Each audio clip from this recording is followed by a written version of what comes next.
दादा, आज तो आसमान भी जैसे कुछ छुपा रहा है। इतनी काली रात मैंने पहले कभी नहीं देखी। ऐसी रातें बेवजह नहीं आती बेटा। कुछ रातें होती हैं जो खुद किसी की याद लेकर आती हैं। दादा, कहानी सुनाओ ना, कोई डरावनी वाली। आज का मौसम देखो, बिल्कुल परफेक्ट है। हाँ दादा, भूत वाली, पिशाच वाली कहानी सुनाओ ना। भूत, पिशाच, इन्हें तो दुनिया जानती है, लेकिन आज मैं तुम्हें उस चीज के बारे में बताऊंगा जिसे सुनकर बड़े बड़े मर्दों की रूह कांप जाती है। वो क्या है दादा? डाकिनी। डाकिनी की कहानी और डाकिनी का डर। डाकिनी? ये क्या होती है दादा? भूत से अलग है क्या? भूत तो मरा हुआ होता है बेटा, लेकिन डाकिनी आधी मरी होती है और आधी जिंदा। उसका शरीर चलता है, आवाज करती है, लेकिन उसके अंदर जो है वो इंसान नहीं, कुछ और ही रहती है। मतलब वो दिखती भी है क्या हमें? दिखती है, बिल्कुल तुम्हारी किसी औरत जैसी दिखती है, किसी की बहन जैसी, किसी की पड़ोसन जैसी। बस उसकी पैर उल्टे रहते हैं। दादा, सच बोल रहे हो ना? बेटा, मैंने आज तक कोई काल्पनिक कहानी नहीं सुनाई। जो मेरे मुंह से निकलता है वो कहीं ना कहीं किसी ना किसी के साथ हुआ होता है। तो ये कब होता है?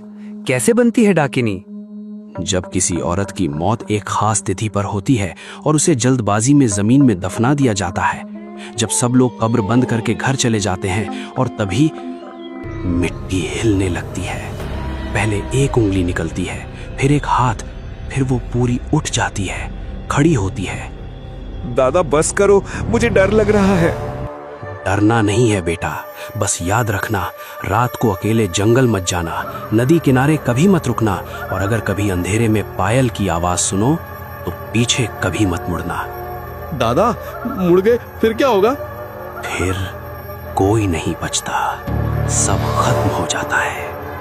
दादा, जल्दी से कहानी सुनाओ, वो डाकिनी वाली कहानी। ठीक है, तो चलो मैं तुमको वो कहानी सुनाता हूँ। देवरी पाल गांव की कहानी। सेठ मनोहर लाल अपनी पुराना तबेले के पास खड़े होकर घबरा रहा है। उसके साथ उसका दूसरा नौकर सोनू भी खड़ा है। आज शाम कुछ अलग थी। हवा में एक गंध खुली हुई थी, जैसे कहीं दूर कोई पुराना कब्र खुल गया हो।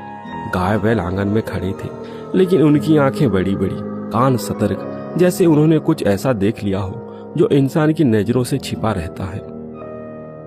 अरे सोनू, जरा देख तो, ढोलुआ अभी तक घर नहीं पहुंचा। पता नहीं कहां मर गया वो हरामखोर। हाँ सेठ जी, शाम हो गई। हमारे सारे गाय बैल तो जंगल से वापस आ गए, पर ढोलुआ, उसका कोई पता नहीं।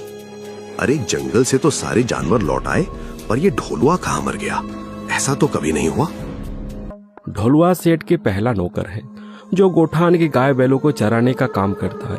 वह हर रोज गाय बैलों को जंगल चराने ले जाता है और शाम को लेकर गोठान वापस आता है। पर आज सभी गाय बैल वापस आ गए, पर ढोलुआ अभी तक नहीं आया। सोनू, तू अभी जंगल जा, ढोलुआ को ढूंढ के ला। सेठ जी, रात हो रही है, जंगल अंधेरा, मैं नहीं जा सकता। चुप, जबरदस्ती की बात मत कर। जा, अभी जा, ढोलुआ को ढूंढ के ला, वरना 2 महीने की पगार काट दूंगा, समझा? तभी अचानक गोठान के सामने से तेज धूल उड़ती हुई आ रही है, जैसे मौत खुद उनके पीछे पड़ी हो। धूल का गुब्बार उठ रहा था।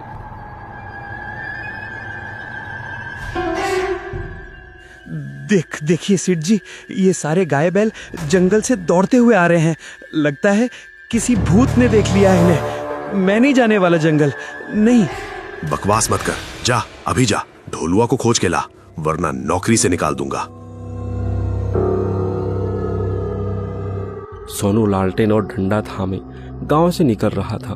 उसके पैर कांप रहे थे, दिल जोर जोर से धड़क रहा था। जब वह गांव के मुहाने पर पहुंचा तो उसने देखा गांव की पुरानी चाय की ठेली पर 4 लोग बैठे थे। चेहरे पर डर, आंख में वो पुरानी डरावनी यादें झलक रही थी। सुनो सब, गांव के जंगल में डाकिनी घूम रही है, सब सावधान रहना। कोई भी शाम को उस जंगल की तरफ मत जाना। अरे काका, क्यों सबको डरा रहे हो?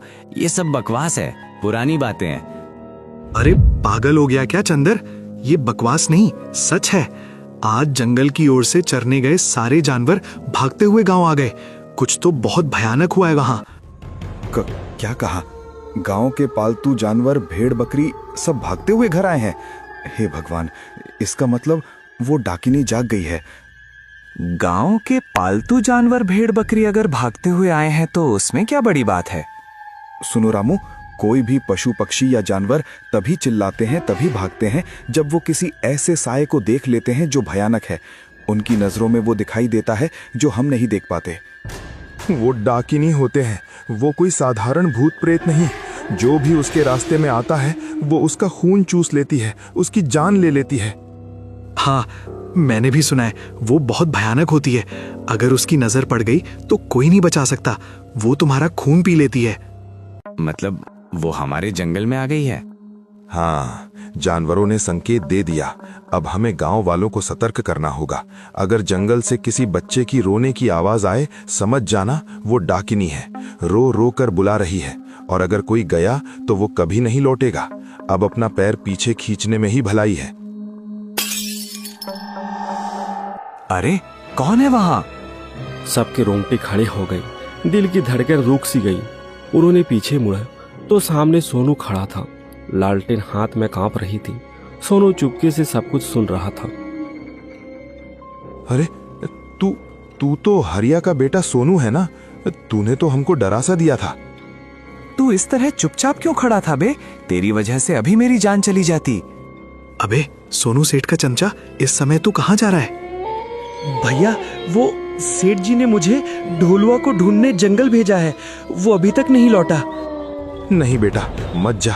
डाकिनी जाग गई है, तू वापस नहीं लौटेगा। क्या तू जानता नहीं, गांव में कोलाहल मच गया है। सोनू सुन, वापस चला जा। सेठ से कह देना मैंने जंगल जाकर आ गया। नहीं, सेठ जी ने कहा है जाना ही पड़ेगा, वरना 2 महीने की पगार काट देंगे, नौकरी चली जाएगी। मुझे जाना होगा। अरे तुझे समझ में नहीं आ रहा क्या? वापस चला जा, भूल जा ढलुआ को। मदन काका, आप तो बुजुर्ग आदमी हैं, क्या कोई उपाय होगा? कृपया मुझे बताओ, मुझे जाना ही होगा ढोलुआ के पास। बेटा, अगर तुम जिद कर ही रहे हो कि जाना ही है तो जाओ, लेकिन एक बात याद रखना, वो डाकिनी से लड़ने की ताकत किसी के पास नहीं है। हाँ, लेकिन एक तुक्का जरूर है। मैं बचपन में अपने दादाजी से सुना था, कहते थे डाकिनी नीम के पत्ते से दूर रहती हैं। अगर वो तुम्हारे पीछे पड़ गई तो तुम्हें बिना पीछे मुड़े नीम के पत्ते को छोड़ते हुए भागना है। तुम्हारे पीछे वो भी भागेगी, लेकिन रास्ते पर जैसे ही नीम के पत्ते को देखेगी वो वहीं रुक जाएगी। समझ लो, नीम के पत्ते उनके रास्ते के कांटे हैं। लेकिन अगर तुम भागते हुए पीछे मुड़ गए तो वो अब तुम्हारे पीछे नहीं बल्कि सीधा आगे आकर खड़ी हो जाएगी। ये नीम का पत्ता सच में काम करेगा ना? ये तो मुझे भी नहीं मालूम बेटा, मैंने बस सुना है, बाकी मैं इसकी कोई गारंटी नहीं ले सकता। बस सावधान रहना। सोनू ने हिम्मत जुटाकर हाथ में लालटेन और डंडा थाम लिया। उसने जंगल की ओर कदम बढ़ाए। रास्ते में एक नीम का पौधा दिखा। उसने नीम के ताजे हरे पत्ते तोड़कर अपने पुराने टावेल में कसकर बांध लिया ताकि वह डाकिनी की नजरों से दूर रहे। हे भगवान, आज मुझे बचा ले। काश मैं पिताजी की बातें मानकर कुछ दूसरा काम शुरू किया होता तो शायद आज मुझे ये दिन देखना ना पड़ता। 2 वक्त की दारू और चकना के लालच में मैं उस खड़ूस सेठ के घर काम कर रहा हूँ। आज के बाद मैं उस सेठ का काम छोड़ दूंगा। बस आज किसी तरह इस भयानक जंगल से जिंदा बच जाऊं। सोनू का सारा शरीर पसीने से तर हो गया था। तभी अचानक उसने देखा, सामने एक पेड़ के नीचे ढलुआ के ऊपर एक भयानक औरत बैठी हुई थी। उसके दोनों हाथ जमीन पर गड़े हुए थे, जैसे कोई जानवर शिकार पर झपट रहा हो। वह औरत ढोलुआ को चूस रही थी। उसके बाल लंबे, मैले और जमीन को छू रहे थे। चेहरा सफेद, आंखें लाल और गहरी खोखली। सोनू के रोंगटे खड़े हो गए। उसके शरीर कांपने लगा। तभी सोनू का पैर किसी सूखी पत्ती पर पड़ी। हल्की सी आहट हुई। डाकिनी की नजर सोनू पर पड़ गई और वह जोर से चीखने लगी। डाकिनी सोनू की ओर दौड़ी। सोनू भी जोर से भागने लगा। मदन काका की बातें याद आई। वह नीम के पत्ते पीछे छोड़ते हुए बिना पीछे मुड़े भागने लगा। डाकिनी की भयानक आवाज जंगल में गूंज रही थी। पेड़ हिल रहे थे। सोनू हाँफता हुआ किसी तरह गांव पहुंचा और शेड के दरवाजे के पास आकर गिर पड़ा।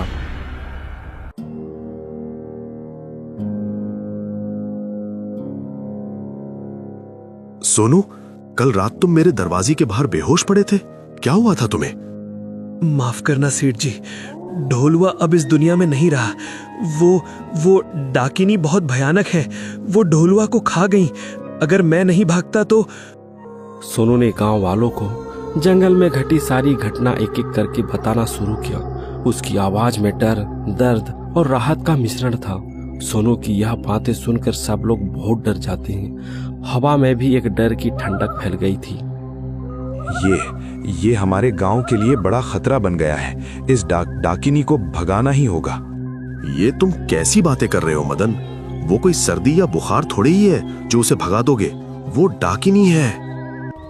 मुझे तो ये समझ में नहीं आता कि हमारे गांव में तो फिर डाकिनी आया कहां से? सुनो, दरअसल इसमें तुम लोगों का कोई गलती नहीं है। जानबूझकर डाकिनी को तुम्हारे गांव की ओर भेजा गया है। सच कहूं तो ये डाकिनी हमारे रतिया गांव की है। आज से करीब 6 महीने पहले की घटना है। क्या ये रतिया गांव की घटना है? क्या हुआ था वैद्य बाबा? हमें विस्तार से कहानी सुनाओ ताकि हम इसकी अतीत के बारे में जानकर हमें इस डाकिनी से मुक्ति मिल सके। हमारे गांव में एक गरीब परिवार था, रोशन और रानू। वो दोनों पति पत्नी थे। बरसों बाद रानू गर्भवती हुई, पर गरीबी के चलते रोशन रानू का सही समय पर इलाज नहीं कर सका और वही हुआ जिसका डर था। गर्भवती अवस्था में ही रानू की मौत हो गई।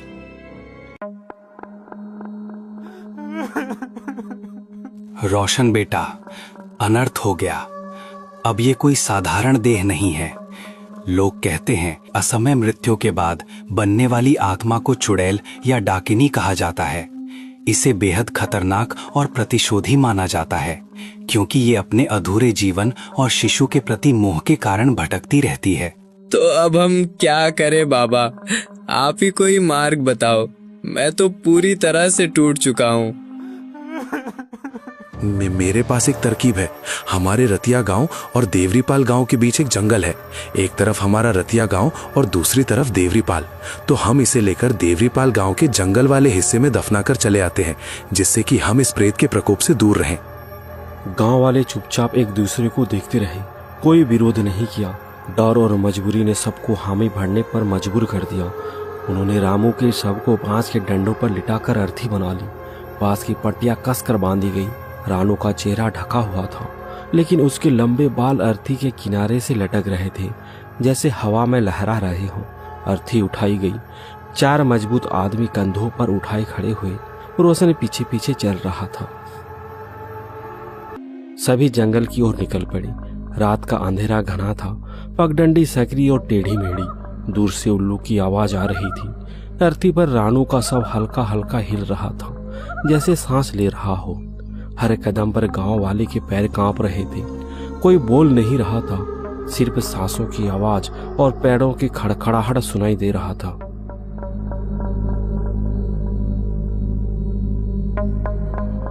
ठीक है, हम देवरीपाल गांव के इलाके में पहुंच गए हैं।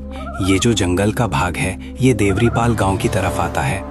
हम इसको यहीं दफन कर देते हैं और बिना पीछे मुड़े सीधे हम अपना रतिया गांव चले जाएंगे। पर याद रहे, जाते समय कोई पीछे मुड़कर नहीं देखेगा। गांव वालों ने अर्थी को नीचे रखा। जमीन पर ठंडी सी नरम थी। सब लोग मिट्टी खोदने लगे। कुल्हाड़ी और फावड़े की आवाज जंगल में गूंज रहा था। पसीना बह रहा था, लेकिन कोई बोल नहीं रहा था, सिर्फ खोदने की आवाज।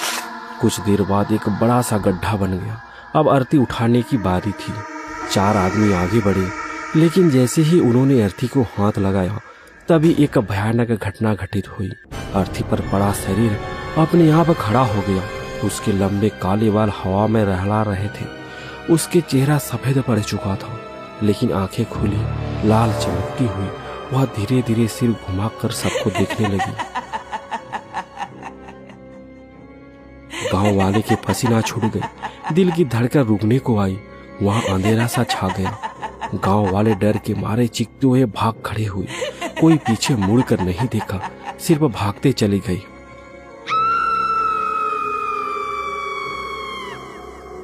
तो यही है हमारे रतिया गांव का और इस डाकिनी की आप बीती कहानी। वैद्य जी, क्या आप हमें कोई उपाय बता सकते हैं? वैसे तो डाकिनी से लड़ने का और उसे वापस भेजने का कोई आसान उपाय नहीं है, लेकिन हाँ, ये असंभव भी नहीं है। लेकिन याद रहे, इसमें जान का खतरा बना रहेगा। वैद्य बाबा ने गांव वालों के कानों में चुपके से कुछ बातें बताई। उनकी आवाज इतनी धीमी थी कि सिर्फ पास वाले ही सुन पा रहे थे। शायद यही पहला और आखिरी मौका बन सकता है। देवरीपाल गांव के लोग जोखिम उठाने को तैयार हो गए। वे चाहते थे कि किसी तरह इस डाकिनी से मुक्ति मिल जाए।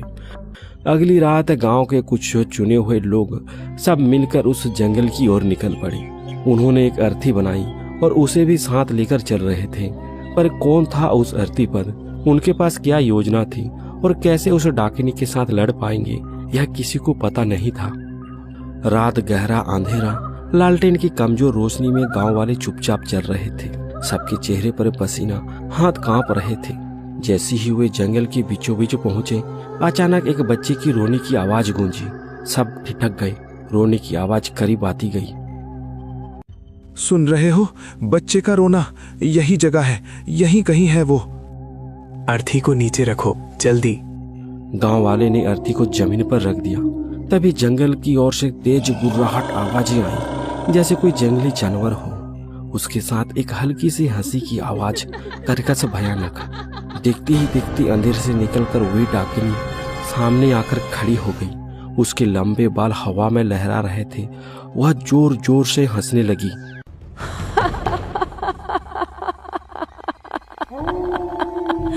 आज यहाँ से कोई जिंदा वापस नहीं जाएगा। तुम सब मरोगे यहाँ। देखो, हमें मत मारो। जिसकी वजह से तुम्हारी ये हालत हुई है, वही तुम्हारा पति रोशन। हम उसे इस अर्थी पर लेकर आए हैं। रोशन का नाम सुनते ही डाकिनी की हंसी रुक गई। कुछ पल के लिए सन्नाटा सा छा गया। फिर वह जोर से गुर्राने लगी। गांव वाले डर के मारे अर्थी छोड़कर जंगल की ओर भागे। डाकिनी तेजी से अर्थी की ओर बढ़ी और उस पर बैठ गई। लेकिन जैसे ही उसने कफन हटाया तो अंदर रोशन नहीं, नीम के पत्तों का ढेर था। वह चीखती रही। तभी छिपे हुए गांव वाले नीम की डालियां और पत्ते हाथ में लिए अर्थी के पास आ गई। वैद्य ने इशारा किया। सबने मिलकर डाकिनी के चारों ओर गोलाकार में नीम की पत्तियों को बिछा दी। जैसे ही पत्तियां जमीन पर गिरी, डाकिनी और जोर से चिल्लाने लगी। सुनो, अभी हमारे पास मौका है। कुछ देर के लिए ये यहीं से नहीं भाग सकती। हमें जल्दी से जल्दी इसके शरीर को ढूंढना होगा। तुम जाओ, मैं यहाँ रहता हूँ। गांव वाले जंगल की गहराई में भागे। लालटेन की रोशनी में वे रानू के मृत शरीर को ढूंढने लगे। पेड़ों के पीछे, झाड़ियों में, हर जगह ढूंढने लगे। अरे देखो तो, ये तो वही अर्थी लगती है जिससे उस औरत को यहाँ लेकर आए थे। अर्थी यही है, मतलब उसका शरीर भी यहीं कहीं होना चाहिए। चलो ढूंढो। एक आस जगी। सब जोर शोर से ढूंढने लगे, लेकिन शरीर नहीं मिल रहा था।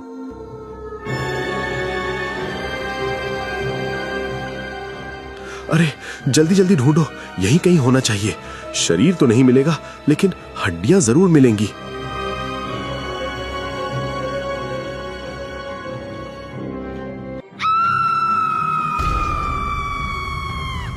तभी तेज हवा का झोंका आया। पत्तियां उड़ने लगी।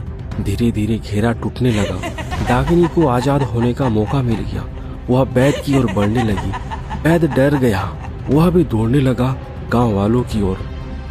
अरे मिल गई हड्डियां, जल्दी आओ, इधर लालटेन लेकर आओ। अरे वो देखो, डाकिनी आ रही है। लालटेन जल्दी लाओ। गांव वाले दौड़ते हुए मदन के पास पहुंचे। जैसे ही हड्डियों पर आग लगी, डाकिनी वहीं रुक गई। उसकी चीखें और तेज हो गई।